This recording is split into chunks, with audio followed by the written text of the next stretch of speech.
Yo guys, it's SG Gaming here and welcome back to a new series. I'll be playing Firewatch. In case you don't know what it means, it's like a you're this Firewatch person. You go around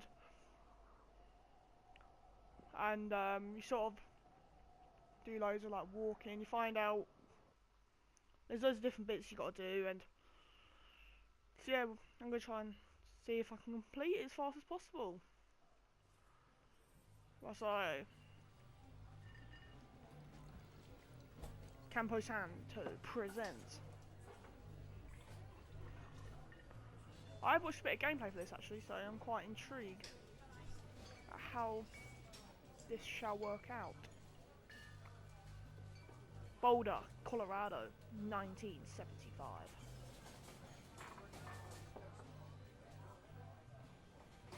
You see Julia.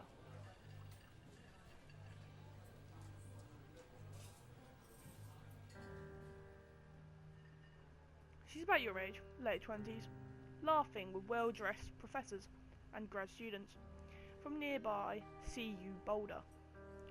You, Henry, are out drinking with your pals. You approach her.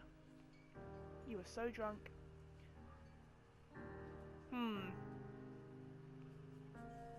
Gotta be quite cute. You're pretty. She says coolly. You are not. You are a future hangover. What? You reply confused. Someone should buy you a cheeseburger, she says. She flags down a waiter, and 1 week later you are Julia's boyfriend. Things are moving quite fast, very fast. Okay. Use objects. Okay, I shall pick up my backpack. Oh, now this is pretty cool. That's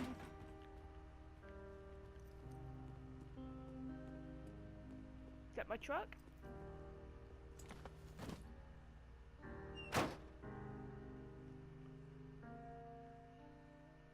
You date for over a year. She drives you absolutely nuts. It's great.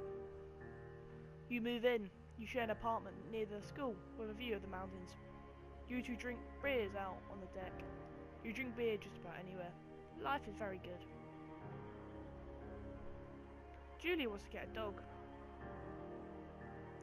There's a scruffy, undersized beagle. Julia is in love. She wants to bring it with her to class. There's also an intimidating but gentle-eyed German Shepherd. Nothing bad could happen to Julia while walking this dog. It's badass.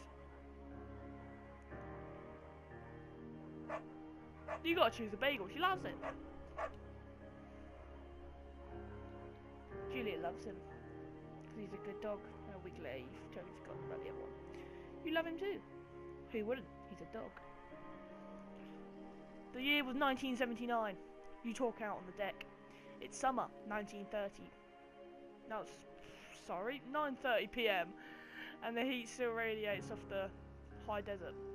What do you think about kids? She asks. Kids, they're not very smart or good at much.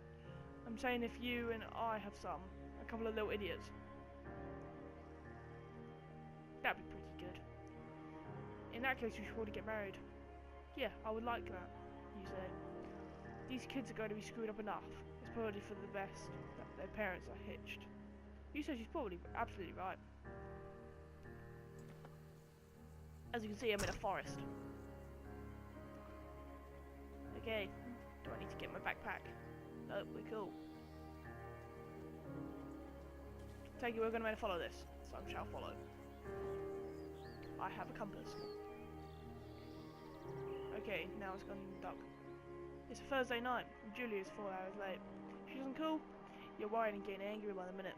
She walks in after you've gone to bed. She's not quite drunk, but she's clearly been having a fun time. You fight when she gets between the sheets. You ignore her. Yeah, it's probably for the best. You don't touch each other all night. The next day you feel guilty for being so angry and ask her about her evening. She says it was great. You hold on to a tiny pull of resentment. You make some coffee and go to work. Julia still likes to draw. She draws plants from her research. She draws all the places you go. She draws you. You fall like a because Julia was right. You are very pretty.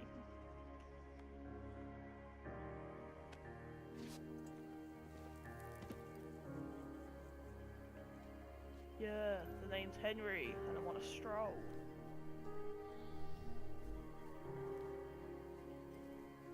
Here we go. Right.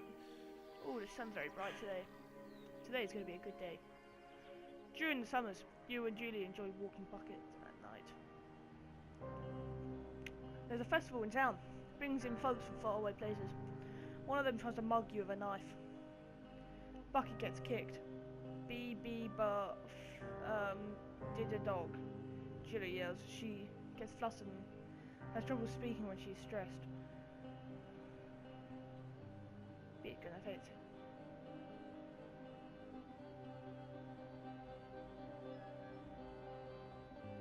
Julie asks to go, take a different way, which fair enough. You say okay, as your arm gets cut up.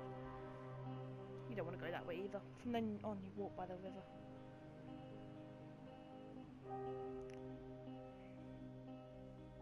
Plans to have kids get waylaid by work. Julie gets offered a job at Yale. Yale's in Connecticut, 2,000 miles away. It's a great job. Associate.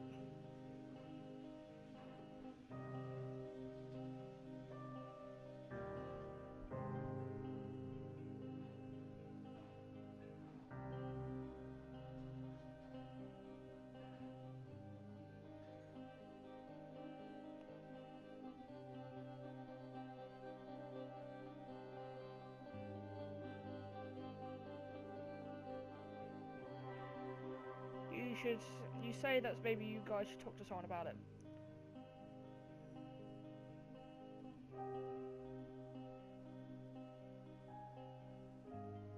Oh no, she's got dementia. That can't be that good. That's bad. Shouldn't have kept it a secret, lads. Now look at you. You're out in a forest. Really just not enjoying life. I have a journal here. I don't know what this. Right, okay. Is that PG? I don't think it is.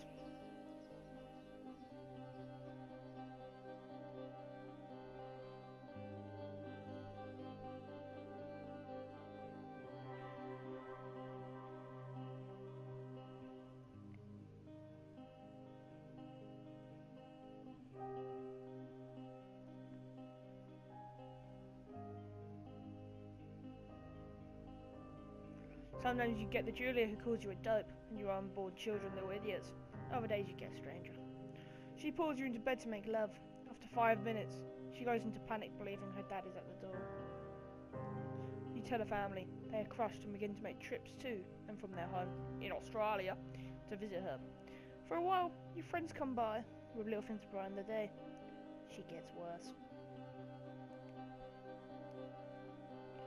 You spend your days following Julia around the house. You count the seconds between the 2 weekly visits from Daniel, the nurse. You suggest that Julia could live somewhere else, somewhere with 24-hour care, a home. It sits with you for a couple of months. Right, okay. So there's 2 ways of looking at this. I can either move her into a full-time care facility where she's completely, cared with nurses, but guarantee if something bad happens to her, I'll probably get the blame for it. But if I'm determined to take care of her by myself, there's only going to be one resolution. She's obviously going to die because... Well, I'm going to move her in there and hopefully she kind of does a bit better. Right. Up we go. I have literally no idea where I'm going. I've never... Okay, I'm walking over a tree. Oh, that's very nice. Oh, that's very nice. I guess I just follow this path. Oh, it's a deer. Hi. The family agrees with your decision. Yeah, remember that? She agrees with my decision, yeah? You find a fantastic place in Boulder. Move her there. You see her every day. Then every other day. You go out to the bar with your old friends. It's not the same. You get the feeling that every wife tells her husband, if you ever put me in a home like Henry did, I'll cut your balls off. You slowly decide not to see your friends so much.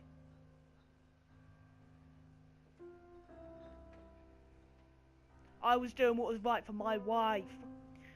Julia's sister Susan moves to Boulder to be close with her. Oh god, not Susan, anyone but Susan.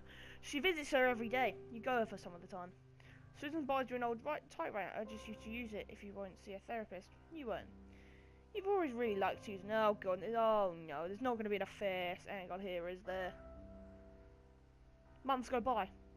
No, not Bucket. Bucket dies. Julia doesn't remember him when you tell her. Sometimes it takes her a minute to lock in on you. In the back of your mind, you believe it's because you see her less and less. And seeing her less and less makes her forget you more. You think. Summer is coming and you see an ad in the paper for a job. I wonder what this job is. You take it. Okay, yes. Wonder what it is, huh? I presume it has something with me being a person that watches fires.